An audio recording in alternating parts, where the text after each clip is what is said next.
Our next session is titled Why Unleashing Your Team Software Security Potential is Necessary and How to Achieve It, with Dr. Stefan Dziwok, Senior Researcher at Fraunhofer Institute for Mechatronic Systems Design. Sorry.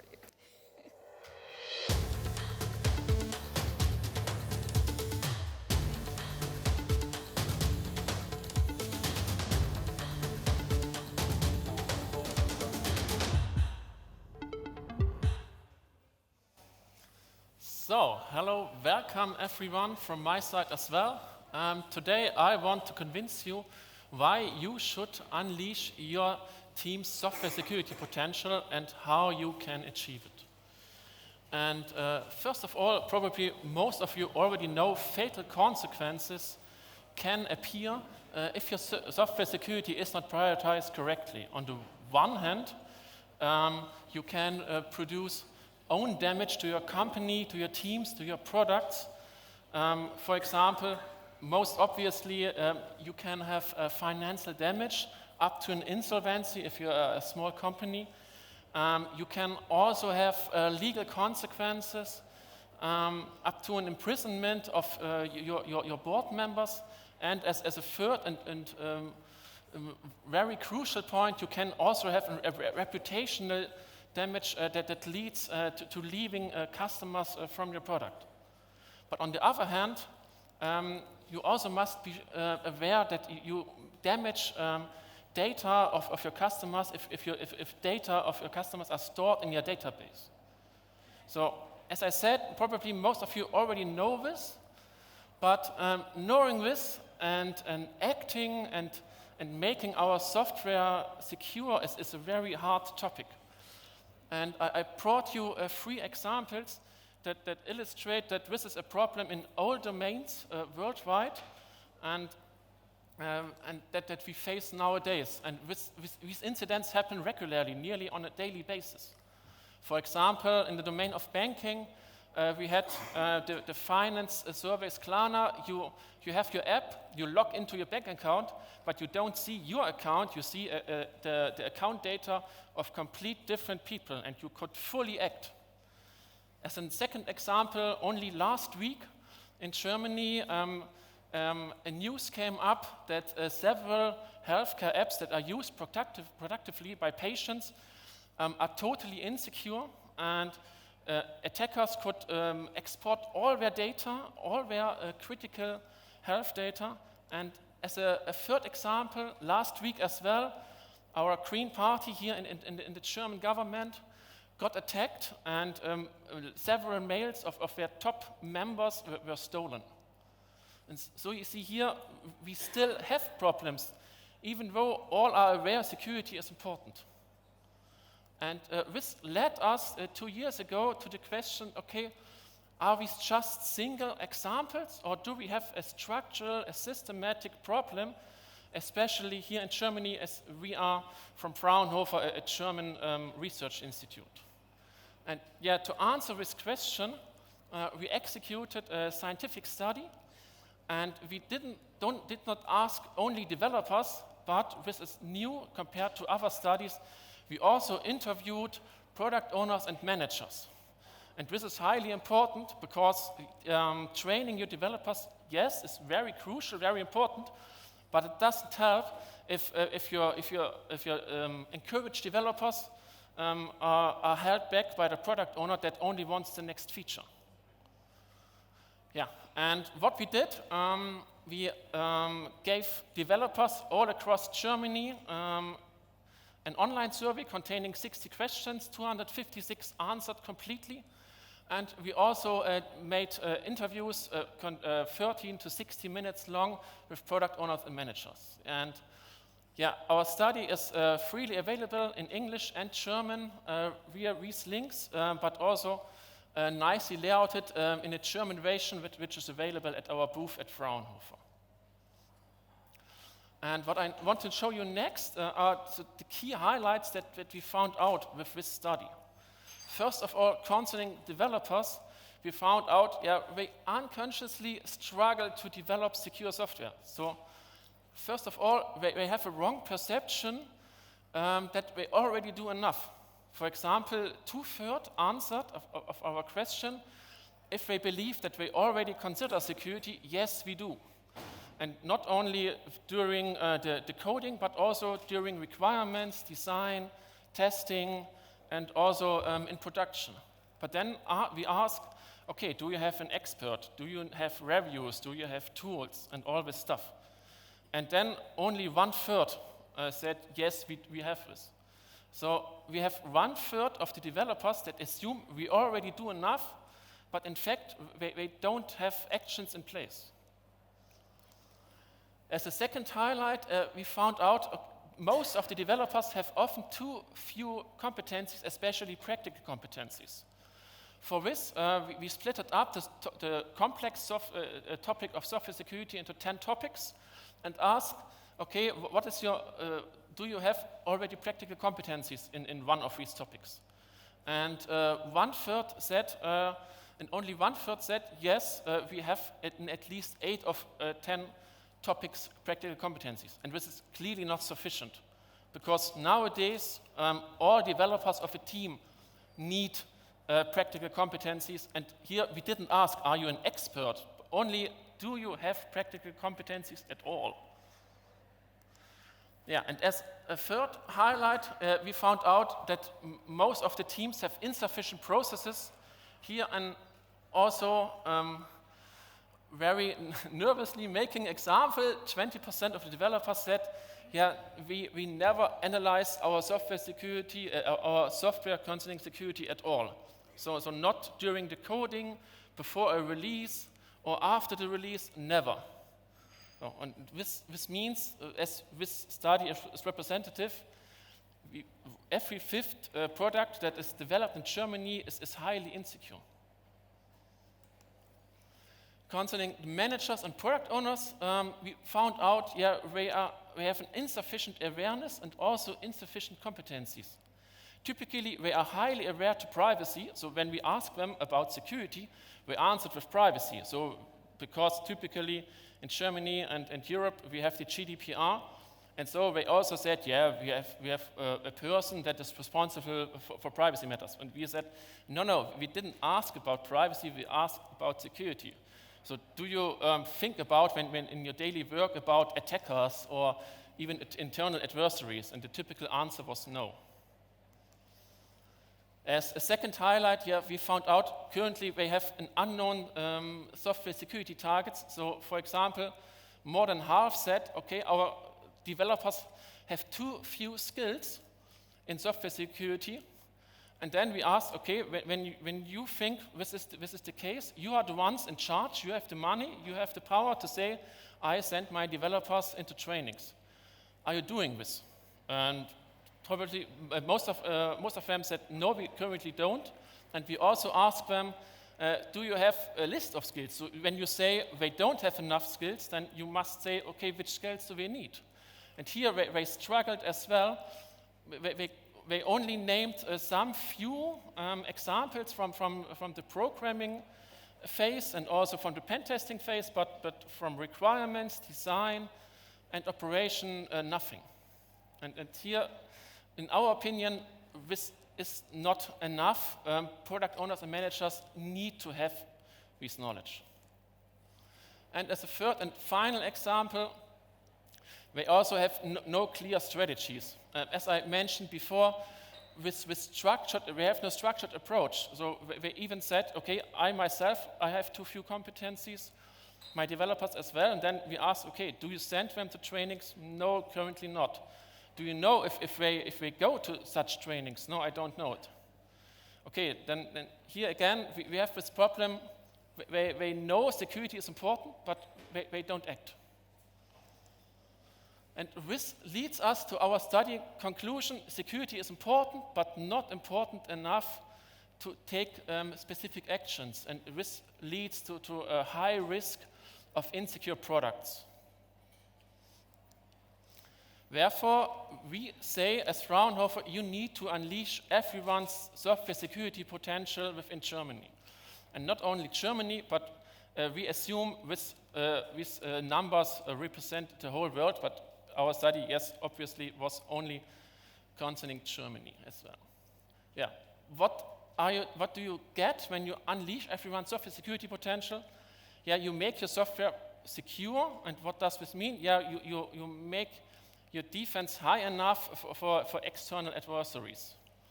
And nowadays, with the war in the Ukraine, it's also getting more and more, and also critical infrastructure is in more danger than ever before. But on a positive side note, in our study, we found out that most participants are willing to make trainings, but they just didn't start until now. For example, 89% of the developers, so nearly all of them, said, I want further trainings by security experts. So for the rest of the talk, question arises, okay, I shall unleash the security potential, but how can I achieve it? And here I want to present you two measures. First of all, most obviously trainings, but what we did at Fraunhofer, we developed new role-specific trainings, and not just for developers, but also for security champions, product owners, and managers. And I want to briefly show you two trainings, one of the champion and one of the manager. First of all, the champion. So I don't know, maybe many of you already know it. So this is not an invention by us. This is in research, but also nowadays in companies, a term for a person within the team that is a security expert. And this is necessary because, as I said before, security is such a complex and such a huge topic that the typical answer, we have this security department, which does not scale anymore.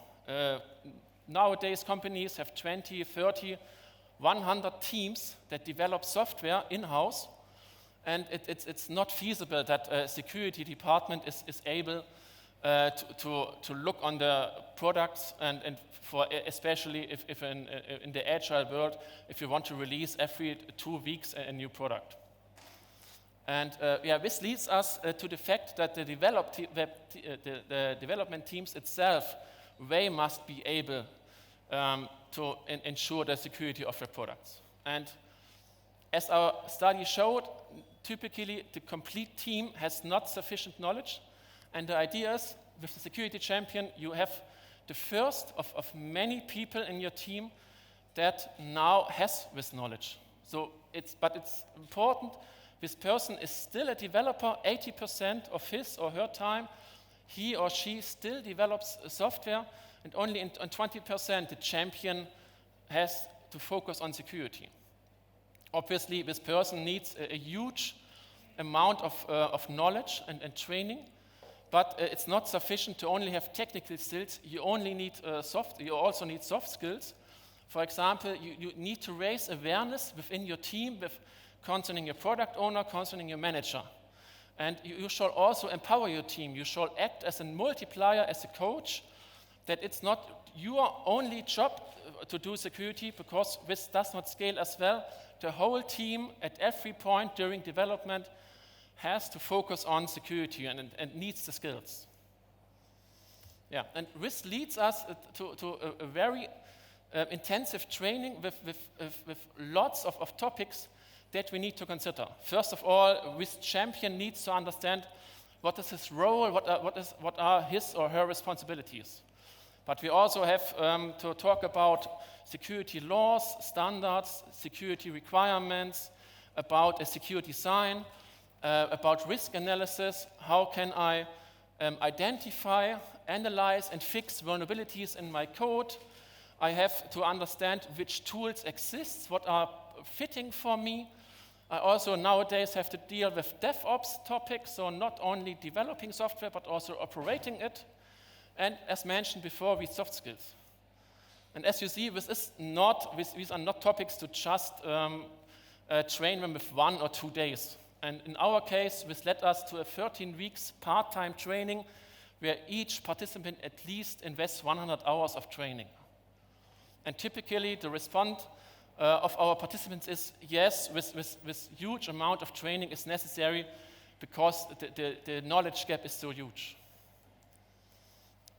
As a second training example, I want to briefly show the manager. Here, the manager must be able to cover also a huge variety of topics.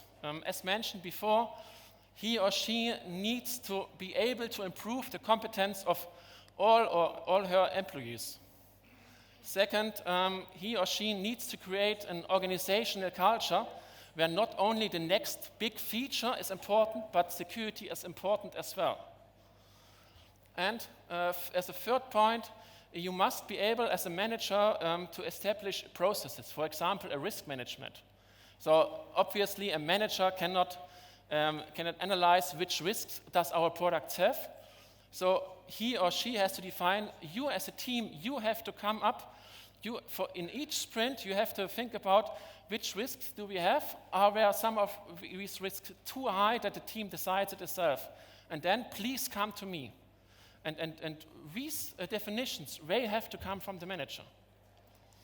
In our case, this led to a 20-hour training where we first talk with the managers, okay, what is the relevance of software security in your company?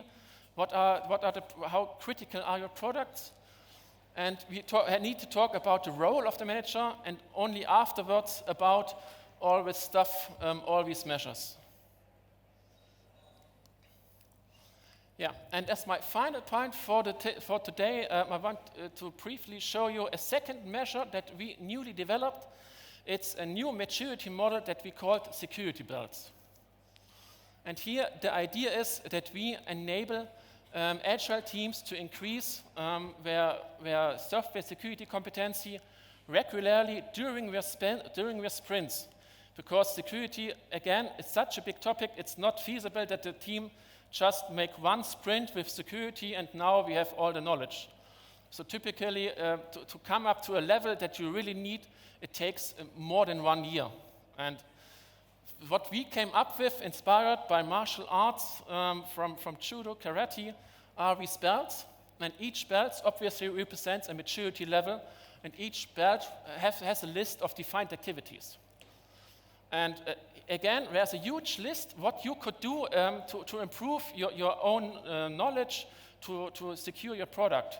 And what we did for each activity, we analyzed its cost-benefit ratio, and then we sorted all the activities that have low costs and a higher reward to the early belts, and the activities that have a high cost and lower rewards to the later belts.